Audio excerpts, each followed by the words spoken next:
All right, let's talk about something pretty wild. Imagine immense power, a huge geological threat hiding right under our feet. And I mean literally, concealed beneath some of the world's most bustling cities.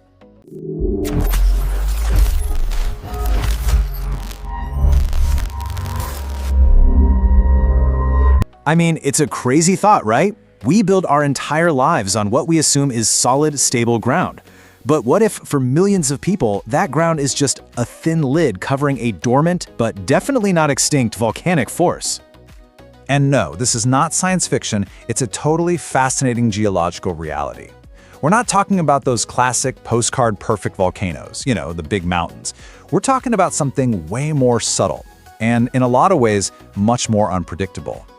Okay, so what in the world is an invisible volcano? Let's break down what scientists are actually talking about here. So, the key term here is a monogenetic volcanic field. Yeah, sounds complicated, but the idea is actually pretty straightforward. Instead of one single volcano that keeps erupting over and over, you've got this huge area where magma basically gets one shot. It finds a weak spot in the crust, erupts, and then that's it. That specific vent is done for good. I absolutely love this analogy. It is just perfect. Think of it like geological popcorn, right? You've got the magma chamber deep below. That's the heat. The whole field is the bag. And you have no idea which kernel is going to pop next. But when one does, boom, that's its one and only show. And this, right here, this is what highlights the crucial difference. With a classic volcano, we know where it is. We can see the mountain. But with a monogenetic field, the next eruption creates a brand new volcano, probably in a spot that looks totally normal today. That's the real twist, the element of surprise. So where does this idea actually become a reality? Well, let's take a look. Because this isn't just happening in some remote, empty desert. These fields are woven into the fabric of major cities all over the world. And honestly, there's no better example than Auckland, New Zealand. It's this beautiful, thriving city, home to over 1.5 million people, and it is built directly on top of one of these active fields. And you can really get a sense of the scale here. The remnants of those past pops are all over the city. We're talking over 50 small volcanic cones and craters that are now just parks and landmarks. The last one to go off formed Rangitoto Island about 600 years ago. But here's the critical part. The next eruption won't come from any of those 50 spots. It's going to be number 51, somewhere completely new. So, okay, knowing your city is built on a field of geological popcorn kernels, that naturally leads to a pretty big question, right? Just how dangerous is this, really? Well, this is the classic puzzle for geologists and city planners.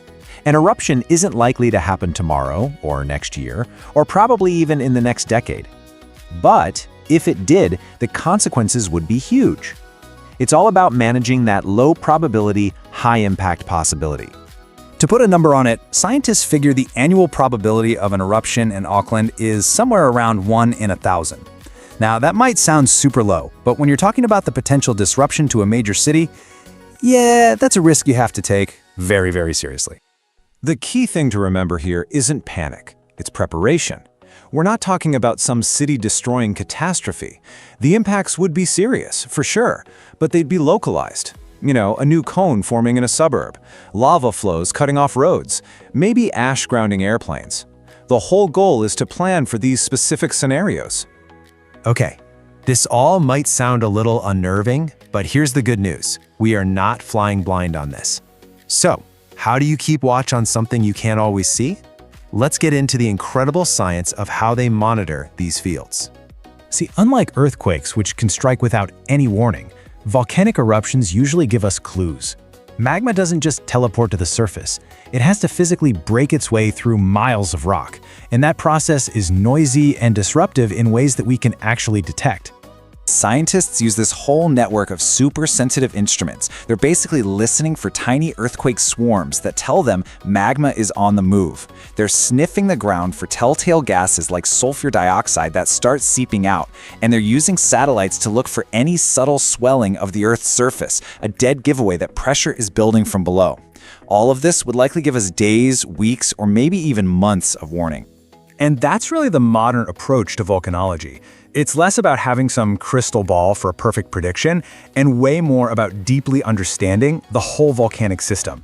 It's about identifying the warning signs and having solid plans in place to respond effectively when those signs eventually appear.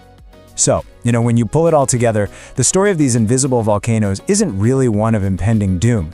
It's actually an amazing reminder that we live on this incredibly dynamic, breathing planet. It's the story of scientific cleverness and our ability to understand and adapt to the powerful forces that are literally shaping our world. It really makes you think, doesn't it? Knowing these incredible geological dramas are playing out, slowly, silently, just beneath our everyday lives. It just reminds us that there's always more to explore, right here on planet Earth. What else is hiding right under our feet?